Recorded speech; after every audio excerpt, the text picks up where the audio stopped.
உலகத்திலே விஸ்வாமித்திர முனிவருக்கு அப்படின்ட்டு ஒரு தனியா கோயில் இருக்குது அப்படின்னா அது இருக்குங்க. உண்மையிலே நம்ப முடியாத ஒரு விஷயம் தான். ஆனா உண்மையிலே நம்பலாம் நீங்க.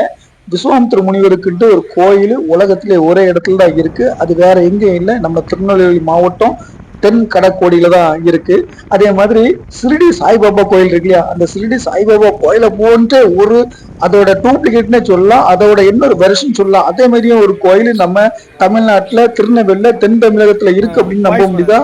அதே அந்த ஸ்பெஷல், அதாவது சிறுடி சாய்பாபா கோயில்ல உள்ள அந்த வேப்ப மரங்கள் வந்து ரொம்ப கசக்காது. அதே மாதிரி இந்த வேப்ப மரமும் கசக்காது. அங்கேயும் ஒரு ரெட்டை கிளை வேப்ப மரங்கள் தான் நிறைய இருக்கும். அதே மாதிரி இந்த கோயில்லையும் நிறைய ரெட்டை கிளை வேப்ப மரங்கள் தான் இருக்கு. விஸ்வாமித்திர முனிவர் தவம் செஞ்ச இடம் இன்னைக்கு இருக்கு. அதுவும் நம்ம இன்னைக்கு பார்க்க போறோம். விஸ்வாமித்திர முனிவர் கோயில் எங்க இருக்கு, விஸ்வாமித்திர முனிவர் கோயிலோட அந்த சிறப்பம்சம் என்ன, ராமாயணத்துல இடம்பெற்ற இந்த விஸ்வாமித்திர கோயில் எங்க இருக்கு, ராமாயணத்துல விஸ்வாமித்தர் கோயில் எந்த இடத்துல இடம் பெற்றிருக்கு அப்படிங்கறதா நம்ம இந்த வீடியோல நம்ம பார்க்க போறோம். நம்ம சேனல்ல இப்போ நான் புதுசு அப்படின்னா கண்டிப்பா நமக்கு சப்ஸ்கிரைப் ஆதரவு கொடுங்க. வாங்க வீடியோக்குள்ள போலாம். சரிங்க, விஸ்வாமித்திர முனிவர் கோயில். விஸ்வாமித்திர முனிவர் யார் அப்படின்னா உங்கள் அளவு தெரியும். முனிலே விஸ்வாமித்திர முனிவர் தான் ஒரு கிரேட் லீடர், கிரேட் முனிவர் அப்படி சொல்ல முடியும். அந்த மாதிரி விஸ்வாமித்திர முனிவருக்கு ஒரு தனி சிறப்பு உண்டு. மிகப்பெரிய ஒரு முனிவர். ராமாயணத்துல நம்மளுடைய ராமர் ஸ்ரீலங்கா போறதுக்கு முன்னாடி, அதாவது இலங்கைக்கு போறதுக்கு முன்னாடி அது கொஞ்சம் தவ வலிமை இழந்து இருப்பாரு. அதனால அது என்ன ஆகும் அப்படின்னா அந்த அந்த அந்த சீதையை மீட்கிறதுக்கு போறதுக்கு முன்னாடி ஒரு பெரிய வேள்வி நடத்தி அது வந்து தன்னுடைய இழந்த வலிமையை மீட்டு திரும்பவும் இலங்கையில போர் போட்டு சீதையை வந்து கொண்டு வராப்ல, அதாவது கவர்ந்து கூட்டு வராப்ல. அதற்கு காரணம் என்னன்னா இந்த இடம் தான் அப்படின்னு சொல்லப்படுது. இந்த இடத்துலதான், இந்த கோயில்ல தான் ராமர் அவர்களுக்கு இந்த விஸ்வாமித்திர முனிவர் வந்து வேள்வி நடத்தி அவருக்கு ஒரு சக்தியை ஏற்படுத்தி கொடுத்ததாக இந்த இடம் கூறப்படுது. இன்றும் அந்த இடம் அப்படியே இருக்கு. விஸ்வாமித்திர முனிவர் அவர்கள் வேள்வி செய்த இடம் அப்படின்ட்டு இன்றைக்கும் ஒரு பழம்பெரும் காட்சியோட அதை வந்து கட்டமைத்து சீரமைத்து அதை பாதுகாக்கப்படுது. இந்த கோயில் எங்க இருக்கு அப்படின்னா நம்ம தமிழ்நாட்டுல திருநெல்வேலி மாவட்டம் ராதாபுரம் வட்டம் விஜயாபுரி கிராமத்தில் தான் இருக்கு. ஒரு அருமையான எழில் கொஞ்சம் பயங்கரமான ஒரு சூப்பரான ஒரு இடம்.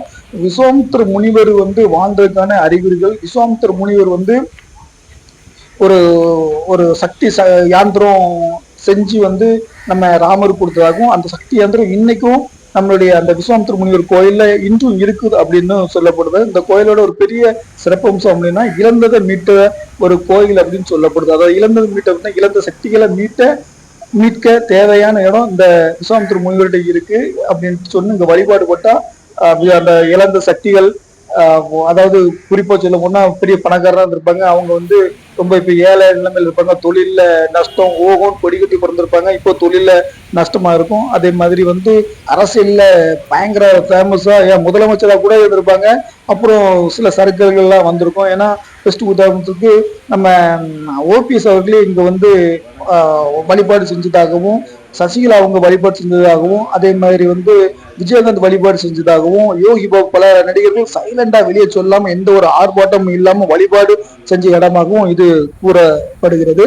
அதே மாதிரி இந்த கோயிலோட சிறப்பம்சம்னா பௌர்ணமி நாள்ல வந்து முன்னோர்களுக்கு நிறைய திதி கொடுப்பாங்க. அதாவது முன்னோர்கிட்ட இருந்து நம்ம பாவம் பண்ணி போனாலும் நம்ம முன்னோர் பாவம் பண்ணியிருந்தாங்க, அவங்களுடைய பாவத்தை போகிறதுக்காகவும் நம்மளுடைய பாவத்தை போக்குறதுக்காகவும் அதே மாதிரி முன்னோர்களுடைய ஆன்மாக்கள் சாந்தி அடையக்காகவும் இந்த இடத்துல வந்து நிறைய பூஜைகள் பண்றதாக கூறப்படுது. இதுக்கு காரணம் என்னன்னா ஆறும் குளமும் சரி ஆறும் கடலும் இணைகிற இடம் அப்படிங்கிறதுனால சங்கமிக்கிற இடம் அப்படிங்கிறதுனால இந்த இடத்துல சக்திகள் அந்த பௌர்ணமி நாள்ல நிறைய சக்திகள் கிடைக்கதாகவும் கூறப்படுகிறது. இதெல்லாம் வந்து நமக்கு ஒரு வாய்மொழியாக தெரிந்த ஒரு உண்மைகளை மட்டும்தான் அவங்களுக்கு சொல்றோம். இதுதான் நடந்தது அப்படின்ட்டு எந்த ஆதாரபூர்வமும் இல்லை. நமக்கு தெரிந்த விஷயங்களை இது இந்த இந்த பகுதி மக்கள் இந்த கோயிலத்தோட சிறப்பு சொல்லும்போது இதெல்லாம் சொல்றாங்க. அதை தான் அவங்களுக்கு நம்ம தெரியப்படுத்துறோம். அதே மாதிரி நான் இந்த சிறுடி சாய்பாபா கோயில் சொல்லுவோம் இல்லையா, இந்த சிறுடி சாய்பாபா கோயிலு மாதிரியே உள்ள ஒரு கோயிலும் உங்களுக்கு இருக்கு. நான் சொன்ன அந்த கடலும் ஆறும் இணைகிற இடத்துல, இந்த இடத்துலதான் நிறைய வேள்விகள் வளர்ப்பாங்க. பௌர்ணமில பயங்கர கூட்டமா இருக்கும். முன்னோர்களுக்கு திதி கொடுக்கறதுக்கு இந்த இடங்கள்ல நிறைய ஒரு கூட்டமா இருக்கும். கடலும் ஆறும் இணைற இடத்துல கோயில்கள் அவ்வளவு சீக்கிரம் இருக்காது. அந்த அளவுக்கு அந்த அந்த இடங்கள் வந்து ரொம்ப ஒரு சக்தி வாய்ந்த இடமா இருக்கும். தமிழ்நாட்டுல இந்த இடத்துலலாம் கடலும் ஆறும் இணையிற இடத்துல ஒரு திருத்தலம் இருக்கு அப்படின்னா இந்த விஸ்வாமித்திர முனிவரோட திருத்தலம் தான். அதே மாதிரி நம்ம இப்ப ஷிரடி சாய்பாபா கோயில் மாதிரி இருக்கும் சொன்னோம்னா, அதான் நீங்க இங்க பாக்குறத இந்த கோயில்ல ஷிரடி சாய்பாபா கோயில் அந்த ஒரு கட்டமைப்போட இருக்கிற ஒரு கோயில். இதுவும் விஸ்வாமித்திரோட கோயிலுக்கு பின்பக்கம் அந்த வளாகத்திலேயே அமைஞ்சிருக்கு. இந்த கோயில்ல என்ன அப்படின்னு சிறப்பு அப்படின்னு சொல்றாங்கன்னா, மாசத்துக்கு ஒருக்கா வந்து ஒரு நாகப்பாம்பு வந்து அந்த வந்து இங்க வந்து தரிசனம் பண்ணிட்டு போகுது அப்படின்ட்டு, அதே மாதிரி இங்குள்ள வேப்ப மரம் வந்து கசப்புத்தன்மை இல்லாம இருக்குது அப்படின்னு சொல்லப்பட்டிருக்கு. அது எந்த அளவுக்கு உண்மை அப்படிங்கிற நமக்கு தெரியல. ஆனா இந்த கோயில்ல வந்து கேட்டா இதுதான் இப்படிலாம் இருக்கு அப்படின்ட்டு சொல்றாங்க. அந்த கோயிலோட இதுலயே வந்து இந்த கோயிலுடைய சிறப்பு அம்சங்கள் அப்படின்ட்டு நோட்டீஸ் போர்ட்லயே இதை ஒட்டி வச்சிருக்காங்க. ஷிரடி சாய்பாபா கோயிலையும் இதே மாதிரி தான். அந்த வேப்ப மரங்கள் வந்து கசப்பு தன்மை ரொம்ப கம்மியா இருக்குமா, அதே மாதிரி இங்க இருக்குது அப்படின்ட்டு சொல்றாங்க. அதே மாதிரி ரெட்டை கிளை வேப்ப மரங்கள், அதாவது மூடு ஒண்ணு இருக்கும், மூட்டுல இருந்து ரெண்டா பிரிகிற வேப்ப மரங்கள் வந்து ஷிரடியில இருக்கிறதாக சொல்றாங்க. அதே மாதிரியான அந்த அதே மாதிரி அந்த வேப்ப மரமும் இங்க இருக்கதாகவே கூறப்படுது. நம்மளும் அந்த கோயில்ல கண்கூடாகவே பார்த்தோம். ஷிரடி சாய்பாபா கோயில்ல இந்த ரெட்டை கிளைகள் இருக்காங்கிறது தெரியல. ஆனா இந்த கோயில்ல ரெட்டை கிளைகளோட வேப்ப மரம் இருக்கு. அதே மாதிரி அதுல உள்ள அந்த இதை சாப்பிட்டு பார்த்தாலும் இனிப்புத்தன்மை, அதாவது இனிப்புத்தன்மை கசப்புத்தன்மையும் கொஞ்சம் குறைஞ்சதாவே இருக்கு.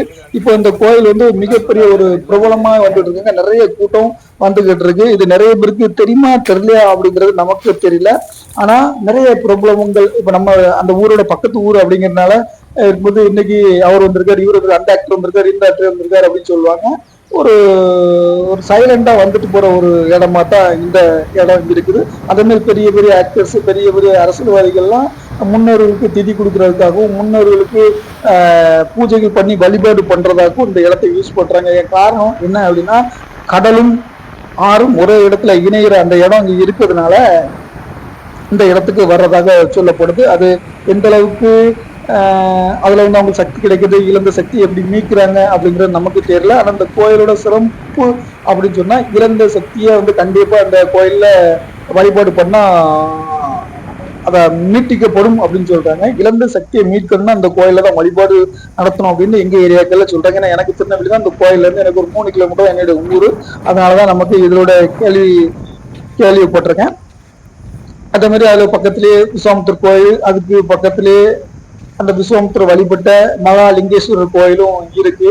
அந்த மகாலிங்கேஸ்வரர் கோயிலுக்கும் இவருக்கும் தனியா ஒரு கோயில், தனித்தனி கோயில் இருக்கு. அதை வந்து சுற்றுலாத்தலம், அதாவது இப்ப நார்த் இந்தியாவில இருந்துட்டு, அதாவது நார்த் தமிழகத்துல இருந்து யாராட்டும் சுற்றுலா ஒன்றும் சூப்பர் ஒன்றும் அப்படின்னா கன்னியாகுமரி வந்துட்டு, கன்னியாகுமரி இருந்து ஒரு 30 கிலோமீட்டர் இந்த இடத்துக்கும் வந்துக்கலாம். இது பக்கத்திலேயே நமக்கு என்ன ஒரு சுற்றுலாத்தலம் அப்படின்னா கப்பல் மாதா கோயில் இருக்கு, ஒவ்வொரு சிவலிங்க சுவாமி கோயில் இருக்கு. அந்த மாதிரி ஒரு சுற்றுலாத்தலமா பாக்குற இடமா தான் இது இருக்கு. சூப்பரான ஒரு பக்காவான ஒரு வரலாறு சிறப்பு மிக்க ஒரு விஸ்வாமித்திர முனிவருக்குன்னு தனியா இருக்கிற கோயில் இந்த கோயில்லாம். கண்டிப்பா நீங்க டூருக்கு பிளான் போட்டீங்கன்னா இந்த இடத்துக்கு நீங்க கண்டிப்பா வரலாம். நீங்க ஒரு ஒர்த்து தான் இந்த இடத்துல வந்து செலவழிச்சு வந்து நீங்க பாத்தீங்கன்னா ஒரு ஒர்த்து தான். இந்த ராமாயண கதையை உங்க கண் முன்னால வந்து நின்ன மாதிரி உங்களுக்கு ஒரு ஃபீலிங் இருக்கும். அந்த மாதிரி ஒரு இயற்கை இழல் கொஞ்சிற ஒரு இடம், காற்றோட்டத்துக்கு பஞ்சமே இருக்காது, எந்த ஒரு டிஸ்டர்பன்ஸும் இருக்காது, எதுக்கும் நுழைவு கட்டணும் அந்த கட்டணும் இந்த கட்டணம் இருக்காது. கோயில் எப்பவுமே ஃப்ரீயா தான் இருக்கும், எப்பவும் தரிசனம் பண்ணிடலாம். மொத்தத்துல நீங்க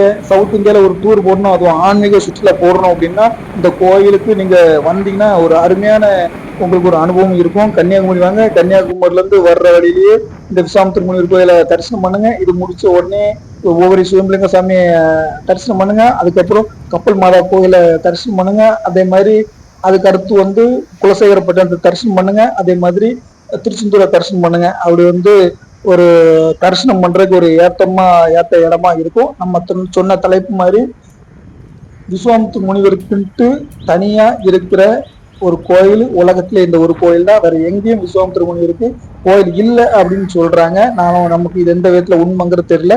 நம்மளும் வாய்வழியா கேட்ட அந்த விஷயங்களை வச்சுதான் நமக்கு உங்களுக்கு வீடியோவாக தொகுத்து போடுறோம். ஓகே மக்களே, ஒரு அருமையான வீடியோவை உங்களுக்கு கொடுத்ததுல எனக்கு ஒரு மிகப்பெரிய பெருமை. மீண்டும் ஒரு வீடியோவில் உங்களை சந்திக்கிறோம். நம்ம சேனல்ல இப்பதான் புதுசு அப்படின்னா கண்டிப்பா நமக்கு சப்ஸ்கிரைப் பண்ணுங்க, ஆதரவு கொடுங்க, கமெண்ட்ல உங்களோட இதை தெரியும்.